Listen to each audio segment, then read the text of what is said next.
देखो कक्षा 4 में पाठ का नाम है मलेथा की गुल। मलेथा एक पहाड़ी गांव है और गुल का मतलब होता है पानी की नाली। क्या होता है? पानी की नाली। जब खेत की सिंचाई की जाती है तो वहाँ पे जो नाली बनती है वही होता है गुल। यहाँ जो गुल लिखा है ना, इसका मतलब यही है कि जो खेतों को पानी दी जाने वाली नाली होती है ना, उसी को गुल कहते हैं।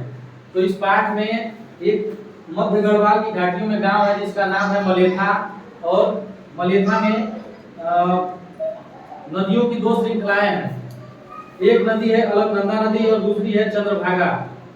इन दोनों नदियों के रहते हुए भी वो गांव पानी से वंचित रहता है, क्योंकि वहां पानी के लिए नाली की व्यवस्था नहीं है। ठीक है, एक पहाड़ है और पहाड़ के एक साइड दूसरी नदी है, एक साइड दूसरी नदी है। तो एक उस गांव का एक व्यक्ति है माधो सिंह। क्या नाम है? माधो सिंह।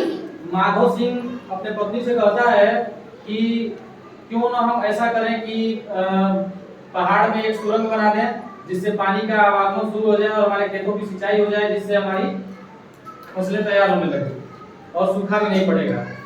तो सबसे पहले तो वो हैरान हो जाती है कि भाई अचानक से कैसे अकेले कोई काम कैसे कर सकता है कि जब इतना बड़ा पहाड़ है, हम कैसे तोड़ के सुरंग बनाएंगे। ठीक है, तो वो समझाता है कि अगर हम नहीं करेंगे तो कौन करेगा, जरूरत हमको है। और अगर हम सुरंग नहीं बनाएंगे तो फिर हमारा खेत इसी तरह वर्षों वर्षों तक सूखा रहेगा, कोई फसल तैयार नहीं हो पाएगी।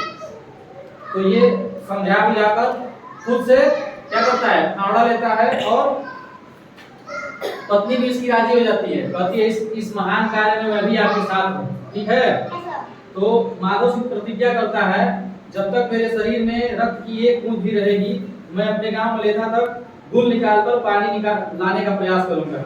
मैं तब तक चैन की नींद नहीं सोऊंगा जब तक मलेथा के एक एक खेत तक पानी नहीं आ जाता।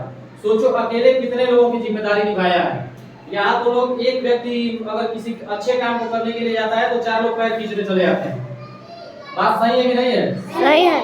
अगर कोई व्यक्ति समाज में कोई अच्छा कार्य कर रहा है तो पीछे से 4 लोग उसकी बुराई करने लग जाते हैं कि देखो ये कैसा ये कर रहा है, ऐसा कर रहा है। ठीक है, लेकिन ये व्यक्ति अपने दृढ़ इच्छा शक्ति से कम इतना सोचा, यही बहुत बड़ी बात है। और सोचा ही नहीं, अभी आगे देखो ये किया भी है, पहाड़ को काट के सुरंग बना भी है। आगे क्या होता है, अब उसने गैती और फावड़ा लेकर भागीरथ प्रयास शुरू किया। कार्य अत्यंत दुष्कर था, लेकिन उसको विश्वास था कि एक न एक दिन जरूर ये पूरा होगा।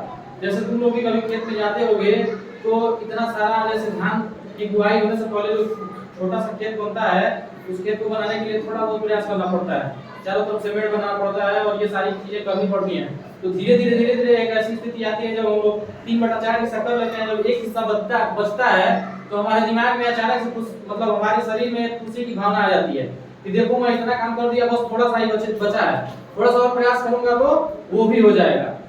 तो इसी प्रकार ये जो करता करता चला गया तो हफ्ते 1.5 हफ्ते में ही उसने काफी गहरी सुरंग खोद दी। अब सुरंग से क्या हुआ, माधो सिंह के जो गांव में वो नाली नहीं थी पानी की, तो वो सुरंग से पानी की व्यवस्था हो गई। आगे देखो, माधव सिंह के साहस और धैर्य को देखकर गांव के अन्य व्यक्ति भी इस कार्य में जुट गए। इसलिए कहा जाता है शुरू में लोग बोलेंगे, गाली भी देंगे, लेकिन अगर तुम अपने कर्तव्य पे डटे रहोगे तो तुमको कोई हरा नहीं सकता है। उसके साहस को देख के गांव के सभी लोग उसके साथ आए और सुरंग को खोदने में क्या किए, मदद किए। उसने दिन रात एक कर कठोर पहाड़ को छेद कर पुल का निर्माण पूरा किया। मलेथा की प्यासी धरती पर पानी बहने लगा। सोचो जब कोई मेहनत से किसी कार्य को करता है तो कितनी बड़ी सफलता मिलती है और वो कितना खुश होता है। और वही नहीं खुश होता है गांव के जितने भी लोग थे, जब वहां उस गांव में, मलेथा गांव में पानी नहीं आता था तो कोई भी फसल तैयार नहीं होती थी और लोग पूरा परेशान रहते थे। लेकिन माधव सिंह के दृढ़ इच्छा शक्ति से और उसके कर्तव्य से वो इतना बड़ा काम एकदम आसान लगने लगा और गांव के भी लोग जो पहले राजी नहीं थे वो काम करने के लिए, वो भी एग्री हो गए और सभी लोग एक साथ मिलकर क्या बनाए, सुरंग बनाए। और उस सुरंग से कहां से पानी आने लगा, जो नदियां अलकनंदा और क्या थी, इन दोनों नदियों से पानी आना, सूर्यभागा नहीं है, चंद्रभागा। तो इस प्रकार आज भी मलेरा के साग सब्जियों से भरे माधव सिंह के असीम धैर्य और कठोर श्रम की गवाही दे रहे हैं। ठीक है, इसी प्रकार बिहार में एक गांव है गहलोर, वहाँ दशरथ मांझी हुए थे। दशरथ मांझी के गांव से एक रास्ता कोई नहीं था जाने के लिए, वहाँ पहाड़ ही पहाड़ था। तो इतना बड़ा पहाड़ वो अकेले काटने का प्रयास किए और वर्षों तक, लगातार कई वर्षों तक वो प्रयास किए और वो पहाड़ काट कर रास्ता बना दिए।